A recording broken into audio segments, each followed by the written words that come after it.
pathetic performance. You know, I'm not even going to say it's back to square one again, because we've stayed on square one, and I think that's the realisation today.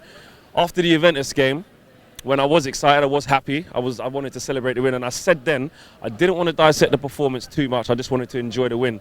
And to be honest with you, the reason why I said that was because I was going with my heart then, but really my brain was saying we didn't play well again. We conceded too many chances. Same with the Bournemouth game, and it's just a massive slap in the face. Not even a wake-up call, because it was like this was waiting to happen. Now look, Pogba was injured. I understand that. Players get injured, that's fine. But when you see the midfield three that we had, which was Matic, Fellaini and Herrera, the warning signs are there from then. The warning signs are there from then. I was very surprised not to see Alexis Sanchez in the starting lineup. Now, some of you may be quick to say, Flex, you didn't want him in the side. You didn't, you know, you've been asking for him to be dropped all the time. Yes, from the fucking left, I have. But up front, he's proved in the last couple of games that he can stretch teams and that he can start to improve, and he needed a run a game. So I was very surprised to see him on the bench. Unless, I'll take it back, if there was a niggle or an injury where he couldn't have played the full 90. I'll take that back. Juan Mata, he's been, you know, playing very well recently as well. He could have played in the central area. We had Fred, who's £50 million worth of player. He could have played in the central area. And Pereira can't even get in the side. He could have played in the central area. But to play three defensive midfielders there like that, with City's three in there, we were going to be in trouble. The naivety in defending was shocking. And to be fair, the first 5 minutes we were horrendous. We were nervous. We were shaky. And the instructions were clear. Sit back. Park the bus. Don't put any pressure on City. Yes, City are a fantastic footballing side, but we gave them way too much respect. Way too much respect. And that's the thing that pisses me off most. It's just Jose's been saying in the press conferences, you know, some comments where I thought, you know what, yeah, maybe we're getting a bit of the old Jose back. You know? But where he said that we want to play attacking football and he wants to take the reins off the players, I don't see it. I'm not seeing it. Even in the games that we've come back and won, I haven't really seen it. You know, Rance made a good point in his Fancam about talking about looking at the fixtures game by game, and the problem with doing it like that is that you don't see the bigger picture. You don't see the full problems that are going on, and you get clouded, and you end up papering over cracks because you have a knee-jerk reaction to a win, and then you don't see the full picture. The full picture is even the games we've been winning have been the same level of performance. Even against the Bournemouth, when I done the Bournemouth review, I said the same thing. I said that performance wasn't anything different than what we've seen over the last 18 months. Shit in the first half, better in the second. Whereas today it was poor in both halves. We didn't have a shot in 90 minutes. Not one. I'm not counting that Chris Smalling header that went over the bar or fell on top of the net. We didn't have a shot. Martial tried to shoot, got blocked. Other than that, we didn't create anything. Anything. There was a couple of little passages of play in the second half after we got the equaliser from the penalty. After we got the goal back from the penalty. Couple of little passages of play where we passed the ball quickly and put a bit of injection of pace into our game. And you looked like we could start to hurt teams, but it was never sustainable. It was never consistent. You know, Lukaku came on. I haven't seen it back. I wasn't even sure if it was a definite penalty. But, you know, after that, you're thinking, okay, you've been out with the side for a while. What can you offer? Didn't hold on to the ball at all. The same old shit. You know? Martial didn't have a good game. And Matic, where do I start with him? He was absolutely shocking today. Awful. Fellaini was our best player today. He was our best player. You know? And that just says it all. You know, fair play to him. He had a decent game. He didn't do anything special, but that just shows how shit we were, where Fellaini was our best player today. We were nervous at the back.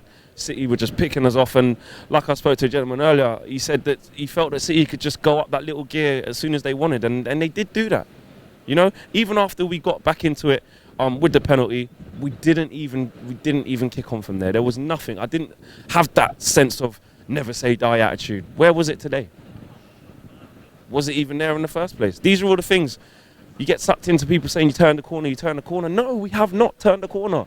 And this is not me flip-flopping or knee-jerking. It's not. It's just me just being real. It's true. You know, you can say we done it. It all started from when we got a point against Chelsea, which we should have won the game. But really, it was poor defending, and it was the same thing. Bournemouth, same thing. We're just getting out of jail, man. And there's only so long you can get out of jail for. The only positive thing, I say positive, the only true thing Jose has said in the last week is where he was saying, you know, we need to be better at starting games. Because you can't just keep going down and coming back and losing games. And that luck ran out today. That shows, against proper teams like that, You might get away with it luckily against Juventus because it was lucky, but you can't keep relying on that. You can't keep relying on starting games shit and relying on miracles to keep fucking coming back. It's not going to happen. Very disappointing today. I stupidly said we'll win 2-1. You know, you saw what I said. I did say that I was probably thinking with my heart instead of my head. But especially once I saw that starting lineup, I knew he was in for trouble. And I said that if we were going to play that midfield three, Fellaini would have to play almost behind the striker. Marcus Rashford up front, he was like sitting on top of the centre circle. Sorry, sitting above our box, that deep. You know, when we tried to break, we couldn't break. Yeah, because we were defending so deep, just allowing City to have the ball. I get it. You can't go gun-ho, and I'm not saying run after every single ball because you will get played around, but at least have some sort of urgency. We just had no fight. And like I said, Matic was absolutely shocking today. Herrera had a bad game today as well. Yes, we asked for, we wanted him to start, and he can be Mr. Reliable sometimes, but he had a really poor game today, I thought. At the end of the day, I'm not, like I said at the start of the video, it isn't one step forward, two steps back. We just haven't got off square one. We haven't. If anything, we're going backwards. We're going into -2 and -3. It's the same shit. You know, where does this leave us going into the international break? Well, obviously our next game after that is Palace. I think Arsenal have drawn today. But, you know, that's our leveler. We're looking at top 4, nothing more, and that is going to be an absolute struggle. That is going to be a highlight of our season to make the top 4. That is the reality of where we are. You know, every time we think we're potentially turning a corner, reality comes back and slaps us in the face, and it just shows that we're not making any progress. I don't care what anyone says, we're not. You know, you can look at isolated moments where we're getting out of jail and come back in the last minute. All of that's great. And like I said, after the Juventus game, it's important to celebrate those wins at that time and enjoy it. But that was the real reason why I said I didn't want to dissect the performance, because I knew it was similar to this. Shit. If anything, Juventus was better. But there you go, guys. Drop your views in the comments in the boxes below. Let me know what you guys think. Let me know if you think I'm being too hasty. I don't think I am. I think I'm just saying it as it is and just saying that we have not made the progress that we think we've made. And for those of you who know we haven't made any progress, then you stand, you know, not corrected, but you see it for what it is, you know. Everyone's entitled to their views and opinions, and I want to know what you guys think. See you after the international break.